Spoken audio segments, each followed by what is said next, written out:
وَلَقَدْ يَسَّرْنَا الْقُرْآنَ لِلذِّكْرِ فَهَلْ مِن مُّدَّكِرٍ اعوذ باللہ من الشیطان الرجیم وَلِلَّهِ مُلْكُ السَّمَاوَاتِ وَالْأَرْضِ وَيَوْمَ تَقُومُ السَّاعَةُ يَوْمَئِذٍ يَخْسَرُ الْمُبْطِلُونَ وَتَرَى كُلَّ أُمَّةٍ جَاثِيَةً كُلُّ أُمَّةٍ تُدْعَىٰ إِلَىٰ كِتَابِهَا الْيَوْمَ تُجْزَوْنَ مَا كُنتُمْ تَعْمَلُونَ هَٰذَا كِتَابُنَا يَنطِقُ عَلَيْكُم بِالْحَقِّ إِنَّا كُنَّا نَسْتَنسِخُ مَا كُنتُمْ تَعْمَلُونَ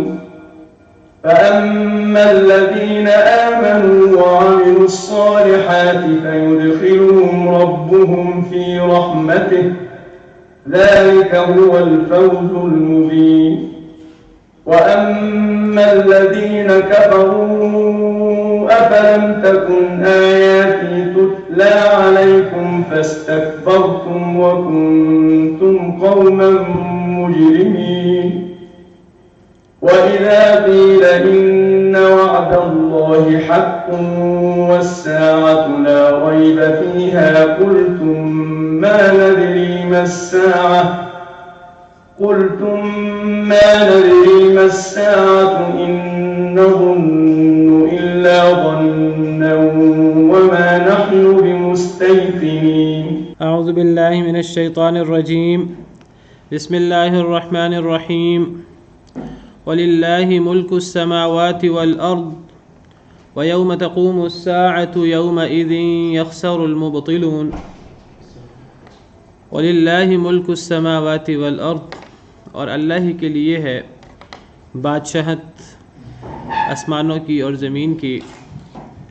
اللہ زمین و آسمان کے بادشاہ ہیں، مالک ہیں۔ زمین و آسمان کی وراثت، ہر چیز، ملکیت، اختیار، سب کچھ اللہ کے پاس ہے، کیونکہ اللہ نے ہی انہیں پیدا کیا ہے، زمین و آسمان کو بھی اور زمین و آسمان میں موجود ہر چیز کو۔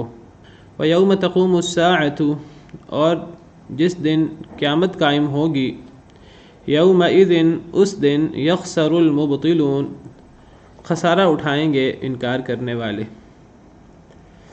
اللہ ہی آسمانوں کے بھی مالک ہیں، زمین کے بھی مالک ہیں، ہر چیز کے مالک ہیں، دنیا کے بھی، آخرت کے بھی، اس آخرت کے بھی جس کا مشرکین مکہ اور بہت سے لوگ انکار کرتے ہیں، جس طرح ہم نے پچھلی آیات میں پڑھا کل۔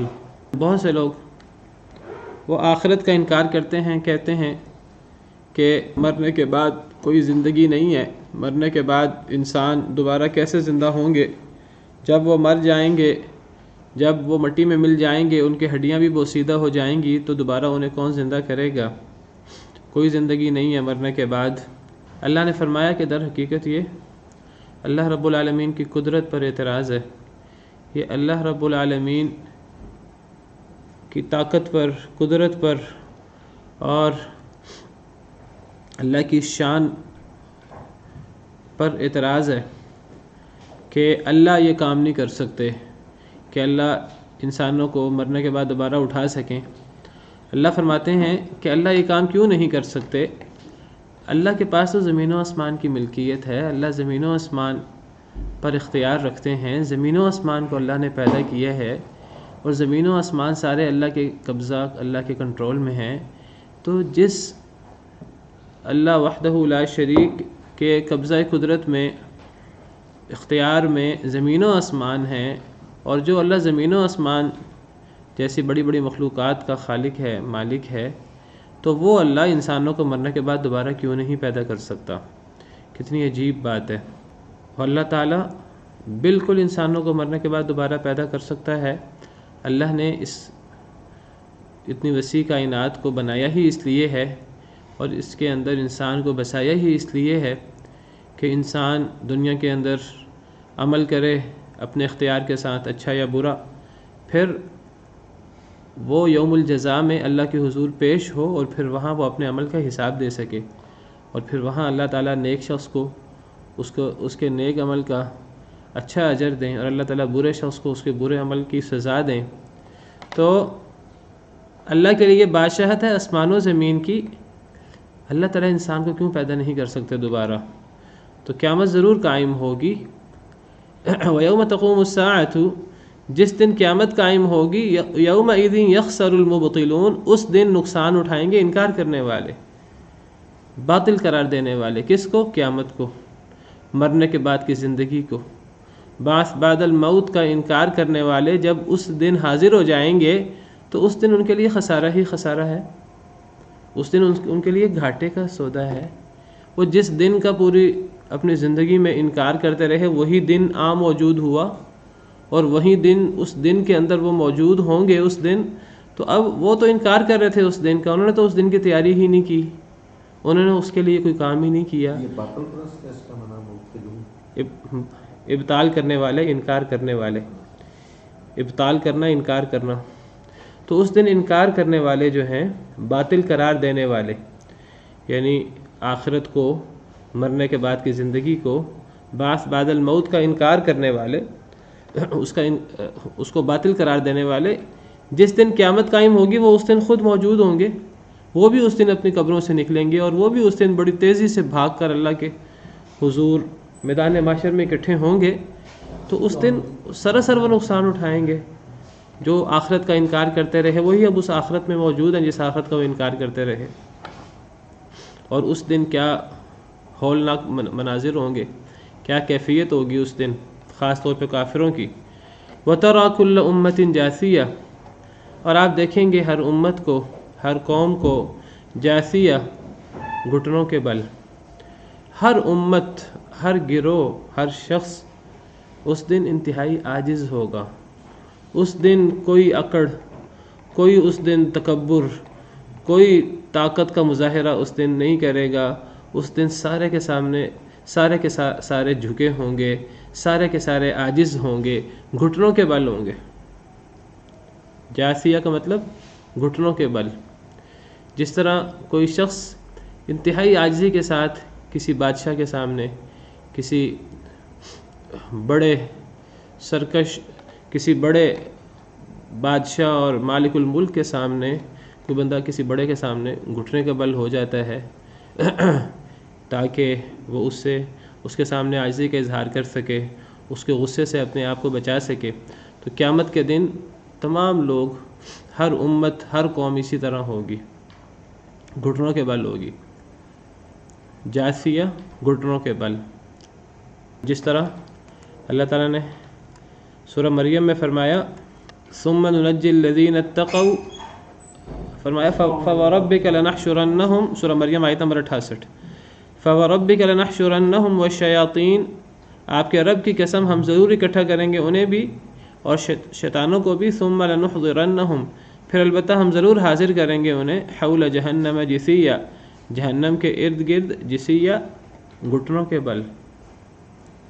تو اللہ تعالیٰ کافروں کو بھی اور شیطانوں کو بھی، جن شیطانوں کے پیچھے لگ کر کافر گمراہ ہوئے اور شیطانوں نے ان کو وسوسہ ڈالا، تو اللہ فرماتے ہیں آپ کے رب کی قسم، اے نبی صلی اللہ علیہ وسلم، آپ کے رب کی قسم، ہم ان کافروں کو بھی اکٹھا کریں گے اور ان شیطانوں کو بھی اکٹھا کریں گے، انہیں ہم قیامت کے دن زندہ کریں گے مرنے کے بعد، پھر ہم انہیں حاضر کر دیں گے حول جہنم، جہنم کے ارد گرد۔ کیا کیفیت ہوگی ان سب کی؟ جثیہ، یہ گھٹنوں کے بل ہوں گے، یا اوندھے منہ بھی بعض لوگوں نے معنی کیا ہے عاجزی کا اظہار کرنے کے لیے۔ تو اس دن یہ گھٹنوں کے بل ہوں گے، جثیہ، اور اسی سے جاثیہ ہے۔ آپ دیکھیں گے ہر امت کو اس دن جاثیہ، گھٹنوں کے بل ہوگی، انتہائی عاجز ہوگی۔ بعض مفسرین نے جاثیہ کا معنی الگ الگ بھی کیا ہے۔ اس دن ہر امت الگ الگ ہوگی، لوگ اکٹھے نہیں ہوں گے، مسلمان الگ ہوں گے، کافر الگ ہوں گے، پھر کافروں میں سے بھی جو زیادہ سرکش ہیں وہ الگ ہوں گے، متکبر قسم کے لوگ ہیں وہ الگ ہوں گے، منافق الگ ہوں گے، پھر یہودی الگ ہوں گے، عیسائی الگ ہوں گے، مشرک الگ ہوں گے۔ بعض مفسرین نے جاسیہ کا معنی الگ الگ بھی کیا ہے۔ بہرحال زیادہ تر مفسرین نے جاسیہ کا معنی گھٹنوں کے بل ہی کیا ہے، عاجز۔ اور آپ دیکھیں گے ہر امت کو، ہر قوم کو جاسی یا گھٹنوں کے بل۔ کل امت تدعا الی کتابها اليوم تجزون ما کنتم تعملون۔ ہر امت کو پکارا جائے گا، بلایا جائے گا الی کتابها، اس کے اعمال نامے کی طرف۔ ہر شخص کو، ہر قوم کو، اور ہر قوم میں سے پھر ہر شخص کو اس کا اعمال نامہ دیا جائے گا۔ دنیا کے اندر انسان نے جو کچھ کیا ہوگا اس کا سارے کا سارا ریکارڈ، ایک ایک چیز، چھوٹے سے چھوٹا نیک عمل، چھوٹے سے چھوٹا برا عمل، ہر عمل لوگوں کے سامنے ہوگا، اور وہ ان کو ان کا اعمال نامہ دیا جائے گا۔ اقرأ کتابک کفی بنفسک اليوم علیک حسیبا، اعمال نامہ دیا جائے گا اور کہا جائے گا اب اپنا اعمال نامہ پڑھو، آج تم اپنا محاسبہ کرنے کے لیے آج تمہارا نفس ہی کافی ہے، آج تمہیں کوئی دوسرا ملامت نہیں کرے گا، آج تم خود ہی اپنے آپ پر ملامت کرو گے۔ کفی بنفسک اليوم علیک حسیبا، آج تیرا نفس ہی تیرا محاسبہ کرنے کے لیے کافی ہے۔ ہر شخص کو اس کا اعمال نامہ دیا جائے گا، اس کی کتاب دی جائے گی۔ نیک لوگوں کو ان کا اعمال نامہ دائیں ہاتھ میں دیا جائے گا، اللہ تعالی ہمیں ان لوگوں میں شامل فرمائے، اور برے لوگوں کو ان کا اعمال نامہ بائیں ہاتھ میں پیٹھ کے پیچھے سے، سامنے سے نہیں دیا جائے گا، پیٹھ کے پیچھے سے دیا جائے گا۔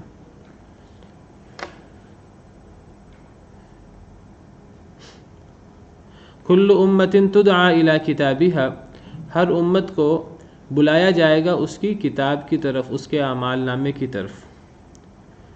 الیوم تجزون ما کنتم تعملون، آج کے دن تمہیں بدلہ دیا جائے گا جو تم عمل کرتے تھے، جو تم نے دنیا میں زندگی گزاری، وہ زندگی، وہ اللہ نے ہر ایک چیز کا حساب کیا ہے، ایک ایک عمل لکھا ہے، چھوٹے سے چھوٹا، بڑے سے بڑا، ہر چیز آج ریکارڈ میں ہے۔ جس نے جو عمل کیا آج اس کا بدلہ اس کو ملے گا۔ فَمَن يَعْمَلْ مِثْقَالَ ذَرَّةٍ خَيْرًا يَرَهُ، جس نے ذرہ برابر بھی نیکی کی ہوگی اس کو بھی دیکھ لے گا۔ وَمَن يَعْمَلْ مِثْقَالَ ذَرَّةٍ شَرًّا يَرَهُ، جس نے ذرہ برابر بھی گناہ کیا ہوگا، ذرہ چھوٹی سے چھوٹی چیز ہوتی ہے جس کا ہم تصور کر سکتے ہیں، ذرہ برابر بھی گناہ کیا ہوگا اس کو دیکھ لے گا۔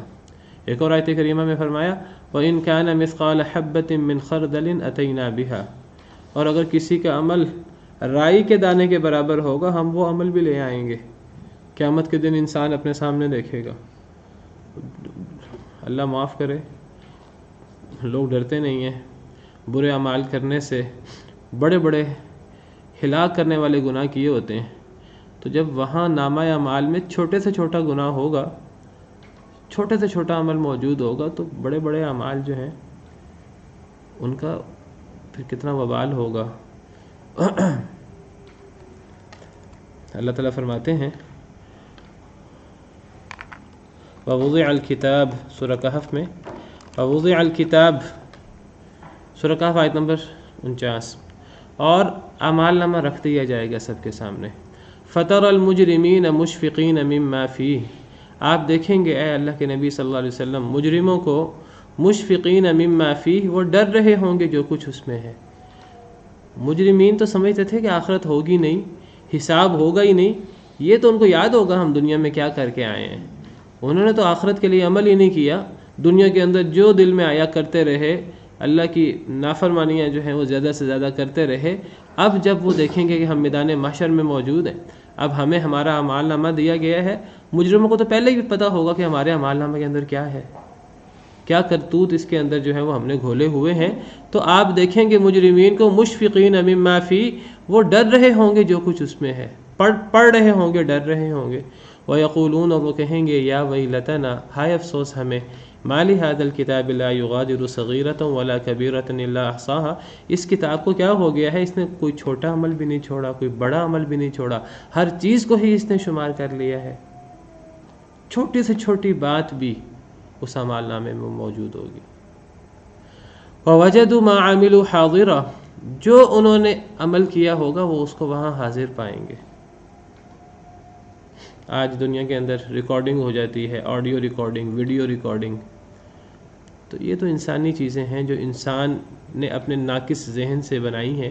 وہ ذہن بھی اللہ کا دیا ہوا ہے، ناقص ہے، انسان نے اپنے ناقص ذہن سے بنائی ہے۔ اللہ کا سسٹم تو ان ناقص چیزوں سے بہت برتر ہیں اور بہت افضل ہیں۔ وہاں ان آڈیو ویڈیو ریکارڈنگ سے بہت اعلیٰ صورت میں ہر چیز کی ریکارڈنگ اور ہر چیز موجود ہوگی، ہر چیز وہاں جو ہے وہ سامنے موجود ہوگی۔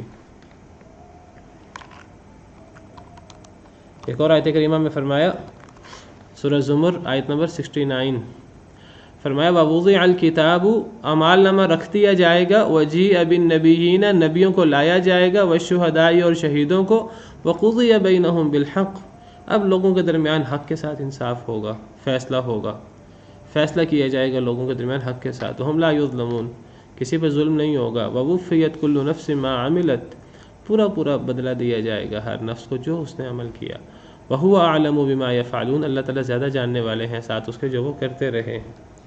اللہ نے تو ہر انسان کے دائیں بائیں فرشتے بٹھائے ہوئے ہیں۔ اللہ تعالیٰ فرماتے ہیں وَلَقَدْ خَلَقْنَا الْإِنسَانَ وَنَعْلَمُ مَا تُوَسْوِسُ بِهِ نَفْسُهُ، ہم نے انسان کو پیدا کیا ہے اور ہم زیادہ جانتے ہیں کہ انسان کا نفس جو اس کو وسوسہ ڈالتا ہے۔ اللہ تعالیٰ ظاہری باطنی اعمال تو چھوڑیں، دل میں جو وسوسہ آتا ہے اللہ تو اس کو بھی جانتے ہیں۔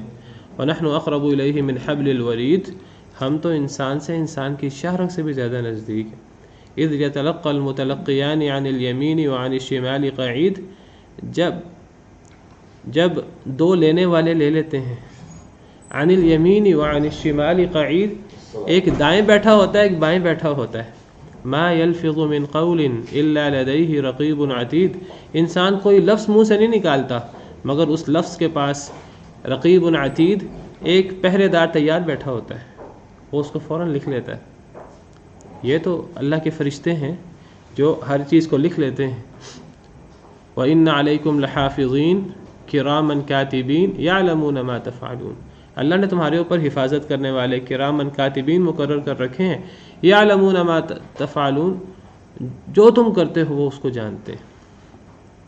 تو اس اعمال نامے میں ہر چیز موجود ہوگی، چھوٹے سے چھوٹا عمل نیک، چھوٹے سے چھوٹا برا عمل، والعیاذ باللہ۔ اللہ فرمائیں گے ھذا کتابنا ینطق علیکم بالحق، یہ ہماری کتاب یہ بولتی ہے تمہارے اوپر حق کے ساتھ۔ یہ کتاب، اب تم اس کتاب کو پڑھ رہے ہو، اب گویا کہ یہ کتاب تم سے باتیں کر رہی ہے، تمہیں بتا رہی ہے تم نے دنیا کے اندر یہ کیا یہ کیا یہ کیا۔ یہ کتاب بولتی ہے تمہارے اوپر حق کے ساتھ۔ ممکن ہے کتاب کو انسان پڑھے تو پڑھنے کے ساتھ انسان کو جو باتیں پتہ لگ رہی ہیں اس کو بولنے سے تعبیر کیا، ممکن ہے کہ وہ بول کے بتائے، اللہ کو پتہ ہے، کوئی مشکل نہیں ہے اللہ کے لیے۔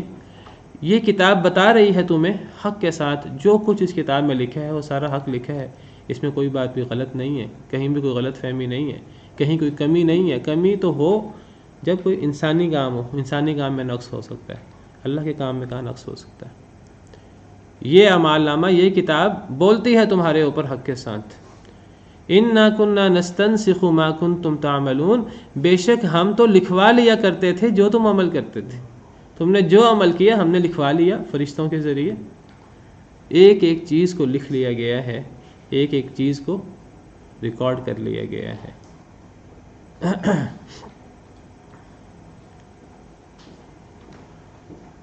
فَأَمَّا الَّذِينَ آمَنُوا وَعَمِلُوا الصَّالِحَاتِ فَيُدْخِلُهُمْ رَبُّهُمْ فِي رَحْمَتِهِ، پس رہے وہ لوگ جو ایمان لائے اور جنہوں نے نیک عمل کیے، جنہوں نے منہ سے کلمہ پڑھا، منہ سے لا الہ الا اللہ محمد الرسول اللہ پڑھا، دل سے تصدیق کی اور اپنے عمل سے بھی ثابت کیا کہ ہم نے جو کلمہ پڑھا ہے وہ ہم نے صرف زبان سے نہیں پڑھا، ہمارے قول و فعل میں تضاد نہیں ہے، زبان سے بھی اللہ کی توحید کا اقرار کیا، دل میں بھی اس کی تصدیق کی، اور عمل کے ذریعے آزمائش ہوئی تو آزمائش میں پورا بھی اترے، اور عملاً اس کو جوارح کے ذریعے اپنے ہاتھوں پاؤں کے ذریعے اس کو ثابت بھی کیا، نیک اعمال بھی کیے۔ بس جو لوگ ایمان لائے اور جنہوں نے نیک عمل کیے فیدخلہم ربہم فی رحمتی، پس داخل کر دے گا ان کو ان کا رب فی رحمتہ، اپنی رحمت میں۔ ایمان والوں کے لیے، نیک عمل کرنے والوں کے لیے، جو اللہ پر ایمان لائے ہوں گے خلوص کے ساتھ، جنہوں نے نیک عمل کیے ہوں گے، ان کے لیے قیامت کے دن ڈر نہیں ہوگا۔ لا خوف علیہم ولا هم یحزنون، ان پر خوف نہیں ہوگا، نہ وہ غمگین ہوں گے۔ اللہ تعالیٰ انہیں اپنی رحمت میں داخل کر دیں گے۔ اللہ کی رحمت کیا ہے؟ اللہ کی رحمت کا مصداق کیا ہے؟ جنت۔ اللہ انہیں اپنی جنتوں میں داخل فرما دیں گے۔ اس جنت کے اندر اللہ نے وہ نعمتیں رکھی ہیں جس کو نہ کبھی کسی انسان نے سنا، نہ کسی نے دیکھا، نہ کسی کے دل میں ان کا خیال آیا۔ حدیث مبارکہ میں آتا ہے، صحیح بخاری کی حدیث ہے کہ جنت اور جہنم کے اندر آپس میں جھگڑا ہوا، آپس میں اختلاف ہوا، تو آگ نے کہا میں زیادہ افضل ہوں۔ جہنم کہنے لگی میں زیادہ افضل ہوں، کیوں؟ اوصرت بالمتکبرین والمتجبرین، میرے اندر بڑے بڑے متکبر، بڑے بڑے جابر قسم کے بڑے بڑے بادشاہ میرے اندر ہوں گے۔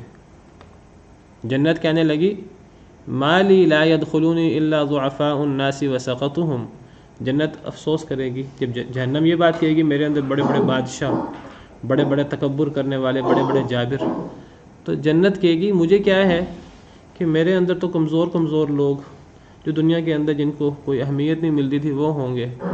تو گویا کہ جنت ایک لحاظ سے وہ ان کمزور لوگوں کا ذکر کرے گی کہ یہ میرے اندر کمزور لوگ ہیں۔ تو اللہ فرمائیں گے پھر قال اللہ تبارک و تعالی للجنہ، پھر اللہ فرمائیں گے جنت کے لیے انت رحمتی، تو میری رحمت ہے، ارحم بکی من اشاء من عبادی، میں تیرے ساتھ رحم فرماؤں گا جس کو چاہوں گا اپنے بندوں میں سے۔ تو جنت اللہ کی رحمت ہے، اللہ کی رحمت کا مظہر ہے۔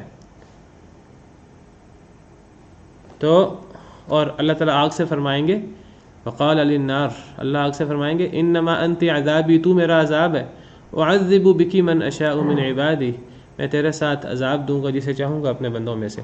تو جنت کیا ہے؟ اللہ کی رحمت۔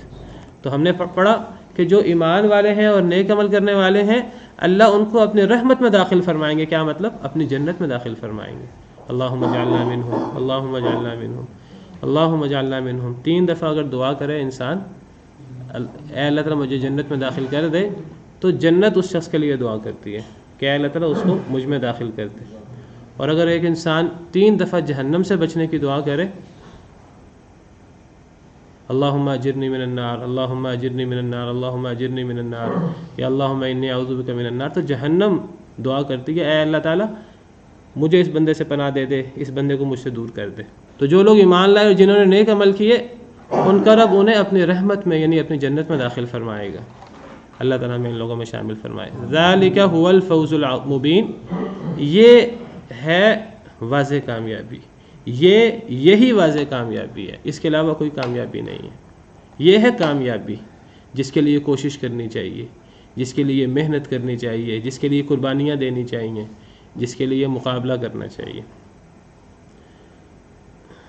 کامیابی وہ نہیں ہے کہ دنیا کے اندر ہمارے پاس مال و دولت ہو، اقتدار ہو اور دنیا کی عارضی سی نعمتوں کے پیچھے ہم لگے ہوں، یہ کوئی کامیابی نہیں ہے۔ پورا قرآن کریم پڑھ لیں، آپ کو قرآن کریم میں کہیں بھی دنیا کے اندر مقابلہ کرنے کا، دنیا کی نعمتوں کے حصول میں ایک دوسرے سے آگے بڑھنے کا حکم کہیں بھی نہیں ملے گا۔ اگر ملے گا دنیا کی نعمتوں میں مقابلے کا تو وہ مذمت کے انداز میں ملے گا۔ اعلموا انما الحیات الدنیا لعب ولہو وزینۃ وتفاخر بینکم وتکاثر فی الاموال والاولاد، جان لو کہ دنیا کی زندگی کیا ہے، لوگ کیا کرتے ہیں دنیا کے اندر، جان لو۔ سورہ حدید کی آیت ہے انما الحیات الدنیا لعب ولہو، دنیا کی زندگی کھیل اور تماشا ہے، وزینۃ، زینت، انسان کو زینت نظر آتی ہے دنیا کے اندر، یہ دھوکہ ہے۔ وتفاخر بینکم، تم لوگ آپس میں ایک دوسرے پر فخر کرنے کی کوشش کرتے ہو، میرے پاس مال زیادہ ہے، میرا بینک بیلنس زیادہ ہے، میری گاڑی زیادہ اچھی ہے۔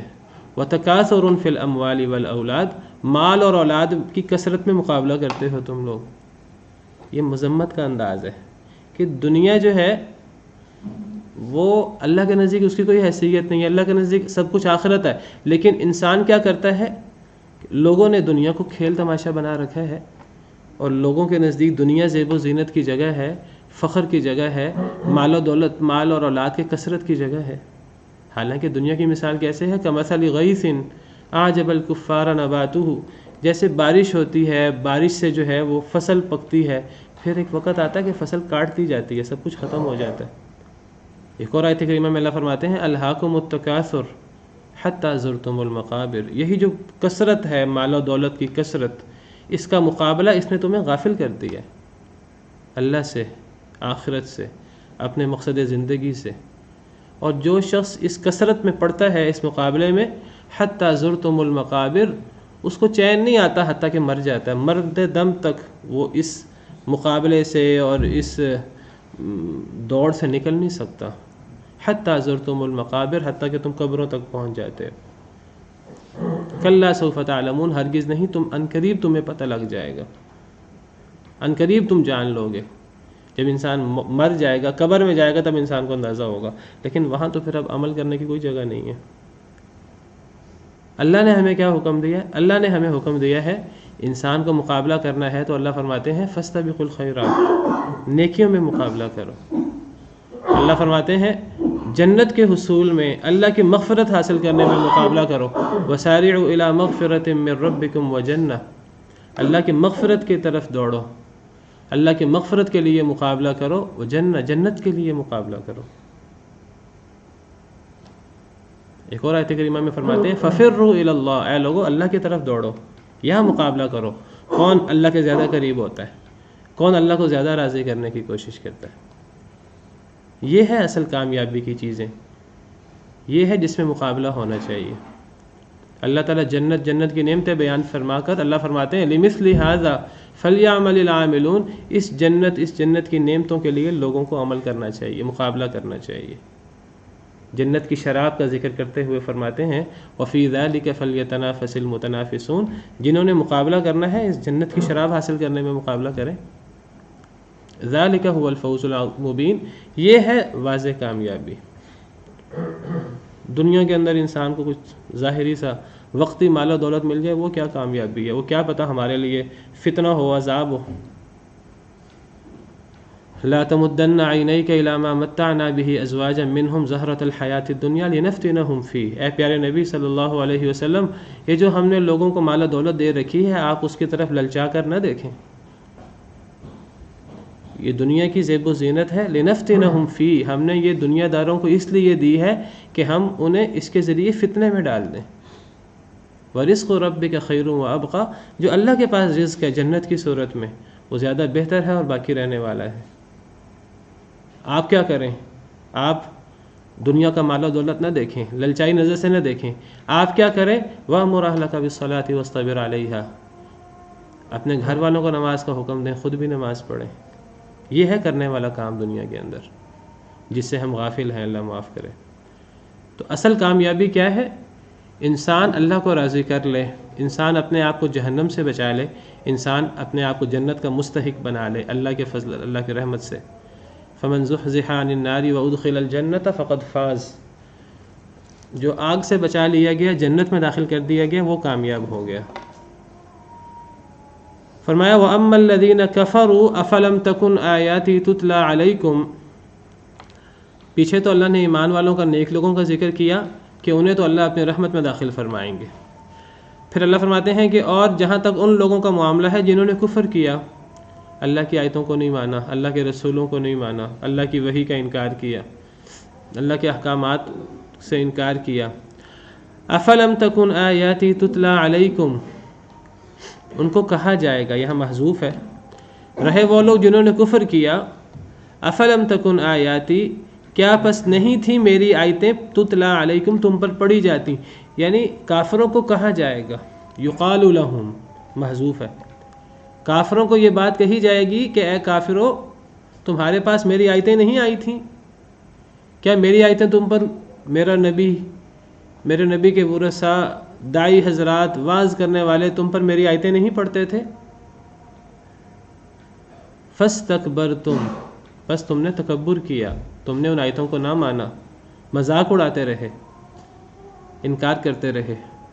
تکبر سب سے بڑا تکبر اللہ کا انکار ہے، اللہ کی آیتوں کا انکار ہے، اللہ کے احکامات کا انکار ہے۔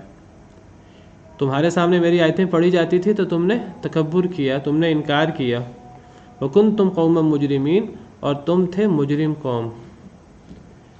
یہ سزا ہے، یہ کافروں کے لیے جو قیامت کے دن جہنم ہے، اس جہنم میں جانے کی وجہ بیان کی ہے کہ کافر جہنم میں کیوں جائیں گے۔ میں کئی دفعہ ذکر کر چکا ہوں، توجہ دلا چکا ہوں کہ کفر کرنا اللہ کی آیات کے ساتھ یہ سب سے بڑا جرم ہے۔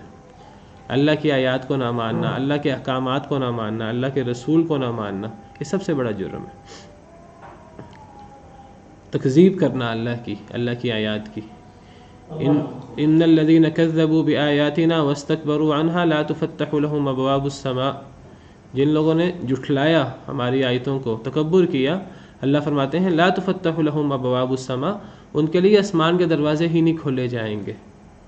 ان کی روح جب اوپر چڑھے گی، جب فرشتے ان کی روح لے کر اوپر چڑھیں گے، جو دنیا کے اندر اللہ کی آیتوں کا انکار کرتے رہے، تو ان کی روح کو اللہ کی طرف چڑھنے کے موقع ہی نہیں ملے گا، آسمان کے دروازے ہی نہیں کھولیں گے۔ ولا يدخلون الجنہ، یہ لوگ جنت میں داخل نہیں ہو سکیں گے، حتیٰ یلج الجمل فی سم الخیاط، حتیٰ کہ اونٹ سوئی کے ناکے سے گزر جائے۔ اگر اونٹ سوئی کے ناکے سے گزر سکتا ہے تو یہ لوگ بھی جنت میں جا سکتے ہیں، ورنہ نہیں جا سکتے، والعیاذ باللہ۔ تو اللہ رب العالمین کا حکم آئے تو بہت زیادہ محتاط ہو جانا چاہیے، ایک فوری انکار نہیں کرنا چاہیے۔ بعض لوگ فوری انکار نہیں کرتے لیکن وہ تعویل کرتے ہیں اس کی، نہیں اس سے مراد یہ نہیں، یہ ہے۔ اللہ کے حکم کی تعویل کرتے ہوئے بہت زیادہ محتاط ہونا چاہیے، بہت زیادہ غور کرنا چاہیے۔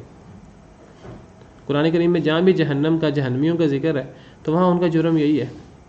اللہ تعالیٰ جہنمیوں سے بار بار کہیں گے کہ کیا تمہارے پاس میرے رسول نہیں آئے تھے؟ تو کیا تمہارے پاس ڈرانے والے نہیں آئے تھے؟ کلما القی فیہا فوج سألہم خزنتہا الم یأتکم نذیر، جب بھی جہنم میں کوئی قوم داخل ہوگی، کوئی فوج پوری کی پوری داخل ہوگی تو جہنم کے دروغے پوچھیں گے کیا تمہارے پاس ڈرانے والے نہیں آئے؟ قالوا بلا قد جاءنا نذیر فکذبنا وقلنا ما نزل اللہ من شیء، وہ کہیں گے آئے تھے ڈرانے والے لیکن ہم نے جھٹلا دیا۔ تو جھٹلانا یہ سب سے بڑا جرم ہے۔ ایک تو ان کا جرم یہ ہوا کہ جب اللہ کی آیتیں پڑھی جاتی تھیں تو یہ اس تکبر کرتے تھے، یہ ان کو جھٹلا دیتے تھے۔ دوسری بات، وَإِذَا قِيلَ إِنَّ وَعْدَ اللَّهِ حَقٌّ وَالسَّاعَةُ لَا رَيْبَ فِيهَا قُلْتُم مَّا نَدْرِي مَا السَّاعَةُ إِن نَّظُنُّ إِلَّا ظَنًّا وَمَا نَحْنُ بِمُسْتَيْقِنِينَ، اور جب کہا جاتا تھا ان لوگوں کو إِنَّ وَعْدَ اللَّهِ حَقٌّ، بے شک اللہ کا وعدہ سچا ہے۔ اللہ کا وعدہ سچا ہے کیا مطلب؟ قیامت آنے والی ہے، مرنے کے بعد زندگی ہوگی، اللہ تعالی ہمیں مرنے کے بعد دوبارہ قیامت کے دن میدان محشر میں اکٹھا کریں گے۔ اللہ کا وعدہ سچا ہے، والساعۃ لا ریب فیہا، قیامت میں کوئی شک نہیں ہے۔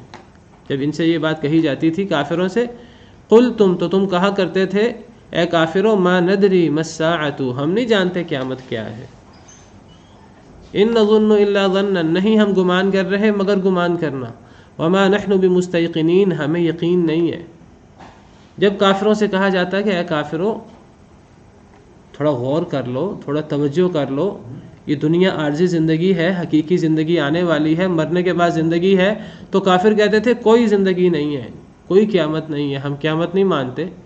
جب ان کو دلائل دیے جاتے تو کافر کہتے آگے سے شاید قیامت ہو، ہمیں گمان سا ہے، وہم ہے، ممکن ہے قیامت ہو، ہمیں یقین نہیں ہے۔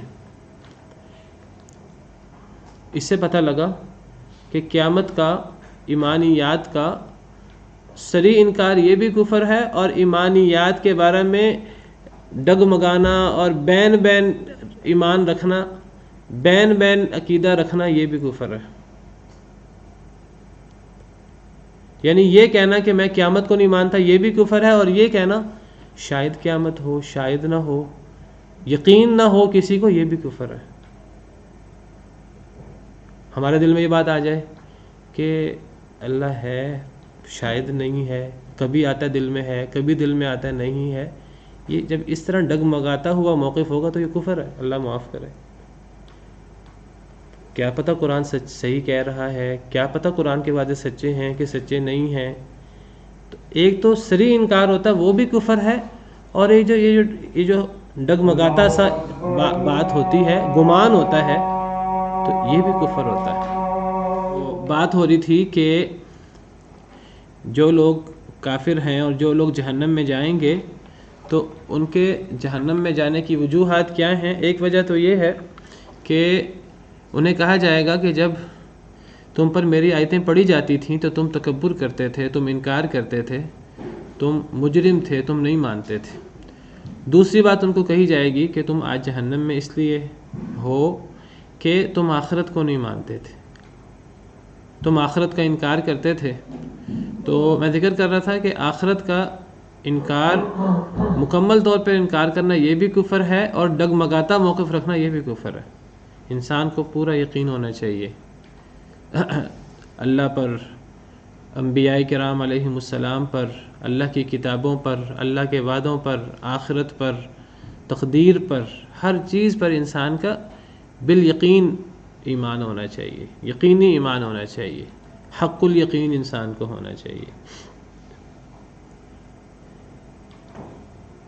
ایک شخص کو پتہ ہو کہ میں اگر ایمان لاؤں گا تو اللہ مجھ سے راضی ہوں گے، اللہ مجھے اپنی نعمتوں کی جنت میں داخل کریں گے، اسے یقین ہو اس بات کا، اور اسے حق الیقین ہو کہ اگر میں اللہ کی نافرمانی کروں گا، میں کفر کروں گا، تو وہ سمجھے کہ کفر کرنا آگ میں جانے کے مترادف ہے.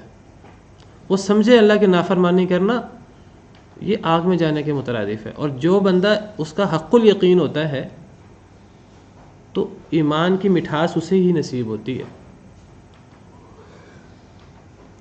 حدیث مبارکہ میں آتا ہے کہ 3 لوگ ہیں جنہیں ایمان کی مٹھاس نصیب ہوتی ہے. آپ نے حدیث سنی ہوگی. پہلا وہ شخص کہ جس شخص کو اللہ اور اللہ کے رسول سے زیادہ محبوب کوئی نہ ہو، اور دوسرا شخص کہ جو اگر کسی سے محبت کرے تو وہ اللہ کے لیے محبت کرے، اس کی محبتیں بھی اللہ کے لیے ہوں اور اس کی دشمنیاں بھی اللہ کے لیے ہوں. 2 شخص ہو گئے. اور تیسرا شخص وہ ہے جو کفر میں جانے کو، کفر کو ایسے ناپسند کرے جیسے وہ آگ کو ناپسند کرتا ہے. صحیح بخاری کی حدیث ہے، نبی صلی اللہ علیہ وسلم کا ارشاد ہے، آپ نے فرمایا کہ جس میں 3 چیزیں ہوں وہ ایمان کی مٹھاس پاتا ہے، ایمان کی حلاوت پاتا ہے. پہلی چیز کہ اللہ اور رسول اس کو سب سے زیادہ محبوب ہوں. دوسری چیز کسی انسان سے محبت کرے تو اللہ کے لیے کرے. اور کفر میں لوٹنے کو ایسے ناپسند کرے جیسے آگ میں جانے کو ناپسند کرتا ہے. کیا مطلب یہ اسے پتہ ہو کہ کفر کرنا 100% آگ میں جانے کے مترادف ہے، اس کو اس پر حق الیقین ہو.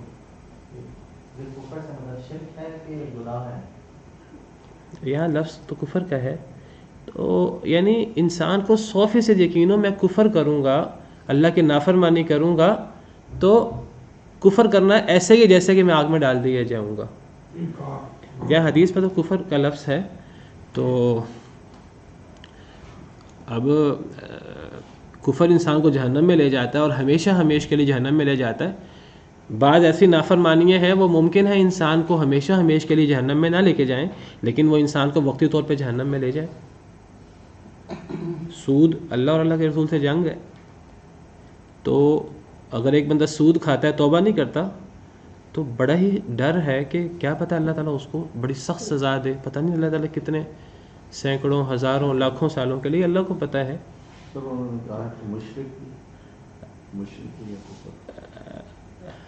آپ کا سوال یہ تھا کہ یہاں کفر کی بات ہو رہی ہے تو کفر کے علاوہ اللہ کے نافرمانیوں کی بھی بات ہو رہی ہے. جی کفر سے مراد انکار کرنا، ایمانیات کا انکار کرنا، اللہ کے احکامات کا انکار کرنا، کتاب و سنت کا انکار کرنا. ایک تو ہوتا ہے مکمل طور پہ انکار کرنا، ایک اللہ کے بعض احکامات کا انکار کرنا. اللہ کے بعض احکامات سے انسان ہمیشہ تو جہنم میں نہیں جاتا، ہمیشہ کے لیے جہنمی تو نہیں ہوتا، لیکن انسان وقتی طور پہ جہنم میں جا سکتا ہے. لیکن اگر ایک انسان پوری طرح منکر ہو، صرف مشرک نہیں، مشرک جو نہیں بھی ہے لیکن کافر ہے، قرآن کا کافر ہے، قرآن کا انکار کرنے والا ہے، نبی صلی اللہ علیہ وسلم کا انکار کرنے والا لیکن شرک نہیں کرتا، وہ بھی ہمیشہ کے لیے جہنمی ہے. صرف مشرک جہنمی نہیں ہے ہمیشہ کے لیے، جو کافر ہے وہ بھی ہمیشہ کے لیے جہنمی ہے. جو نبی صلی اللہ علیہ وسلم پر ایمان نہیں لایا، جو اللہ کی کتاب پر ایمان نہیں لایا، وہ جہنمی ہے کہ نہیں؟ تو اس نے کتاب کا انکار کر دیا، ایسا کہ کتاب کا انکار دیا، نبی صلی اللہ علیہ وسلم کا انکار ہو گیا. تو یہ کفر ہے، یہ ہے کفر اکبر. تو چھوٹے چھوٹے کفر بھی ہوتے ہیں. ایک بندہ جو ہے وہ اگر لڑے دو مسلمان، یہ بھی کفر ہے، لیکن یہ بڑا کفر نہیں ہے، یہ کفر دونوں کفر اس کو کہا جاتا ہے. ہاں جی، سباب المسلم فسوق وقتالہ کفر، صحیح حدیث ہے کہ مسلمان کے دوسرے کو گالی دینا فسق و فجور ہے اور آپس میں لڑنا کفر ہے. اور من ترک الصلاۃ متعمدا فقد کفر، اس قسم کی بڑی احادیث ہے. تو بہرحال یعنی انسان کو 100% یقین ہونا چاہیے کہ میں اگر نافرمانی کروں گا اللہ کی تو جہنم جو ہے میں اس میں جاؤں گا. وہ یہ نہ ہو کہ پتہ نہیں جہنم ہے کہ نہیں، چلو میں نیک عمل کر لیتا ہوں. یہ ایمان نہیں ہوتا. ایمان ہوتا ہے کہ انسان کا 100% ایمان ہو. اچھا، یہاں سے پتہ لگا، یہاں زن کا لفظ جی ایمان گھٹتا بڑھتا رہتا ہے. تو بہرحال نیکیاں کرتے رہے تو ایمان بڑھتا رہتا ہے. جب نیکیاں کم ہوتی جائیں، گناہ ہوتے رہے تو ایمان کم ہوتا ہے. تو کافر کہے گا کہ جب کافروں کو کہا جاتا تھا کہ قیامت حق، اللہ کا وعدہ حق ہے، قیامت میں کوئی شک نہیں ہے، تو کافر کہتے تھے ہم نہیں جانتے قیامت کیا ہے، ہمیں تو ایک موہوم سا ایک گمان ہے، ہمیں یقین نہیں ہے قیامت ہوگی. تو اس سے پتہ لگا کہ قیامت کے بارے میں یا ایمانیات کے بارے میں گمان رکھنا یہ ایمان نہیں ہوتا. یہ گمان رکھنا ڈگمگاتا ہوا یہ بھی کفر ہے. اچھا، یہاں سے پتہ لگا کہ یہاں زن جو ہے یہ ظن مرجوح کے معنی میں ہے. یہاں لفظ زن استعمال ہوا ہے، گمان. جو گمان کا لفظ ہے نا عربی زبان میں، زن کا لفظ ہم سمجھتے ہیں جیسے عربی زبان میں ایک ہی معنی کے لیے ہے. زن کا لفظ ایک معنی میں نہیں آتا. زن کا لفظ آپ سمجھیے کہ 5 معنوں کے لیے آتا ہے قرآن و حدیث میں. یعنی ایک تو زن ہے کہ انسان بالکل بین انسان سوچے، اس کے نزدیک یہ چیز بھی 50% ممکن ہو، یہ چیز بھی 50% ممکن ہو، اس کو بھی زن کہتے ہیں. بالکل بین انسان سمجھے، گمان. ایک ہے گمان غالب، انسان کا زیادہ گمان یہ ہو کہ ایسے ہوگا، تھوڑا وہم ہو کہ ممکن ہے ایسے نہ ہو، گمان غالب. اور ایک ہوتا ہے گمان مرجوح، جس کو آپ وہم کہتے ہیں. وہم میں اور گمان غالب میں فرق ہوتا ہے. ایک زن ہوتا ہے بالکل بین 50-50، اور ایک ہوتا ہے کہ آپ کو ایک چیز کے ہونے کا امکان زیادہ ہو، نہ ہونے کا امکان کم ہو، اس کو کہتے ہیں گمان غالب.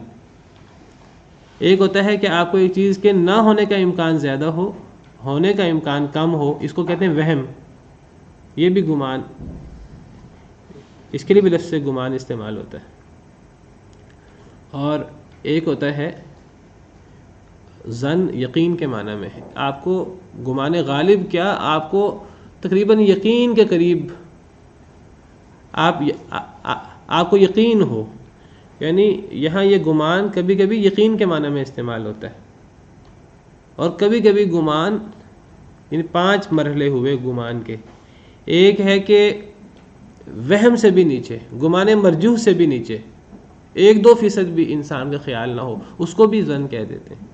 گویا کہ زن کا مطلب ایک انسان کو 3-4% بھی ایک بات کا گمان نہ ہو، اس کے لیے بھی زن کا لفظ استعمال ہو جاتا ہے. ایک شخص کو 10-20% امکان ہو، وہم، اس کو بھی گمان کہہ دیتے ہیں. ایک شخص کو 50-50 ہو، اس کو بھی گمان کہہ دیتے ہیں. ایک شخص کو 70-80% زن غالب ہو، گمان غالب ہو، اس کو بھی زن کہہ دیتے ہیں. اور ایک بندے کو یقین کی حد تک یقین ہو، اس کو بھی زن کہہ دیتے ہیں عربی زبان میں. اس کے لیے بھی لفظ زن استعمال ہوتا ہے. قرآن کریم میں زن کا لفظ مختلف معنوں میں استعمال ہوا. یہاں زن کا جو لفظ ہے یہ وہم کے معنوں میں ہے. تقریباً وہم کے معنی میں یہ 50-50 یا وہم جو گمان مرجوح ہے. یعنی کافر سے جب کہا جاتا ہے کہ اللہ کا وعدہ سچے ہیں اور قیامت میں کوئی شک نہیں ہے، تو کافر کہتا ہے کہ میں نہیں جانتا قیامت کیا ہے.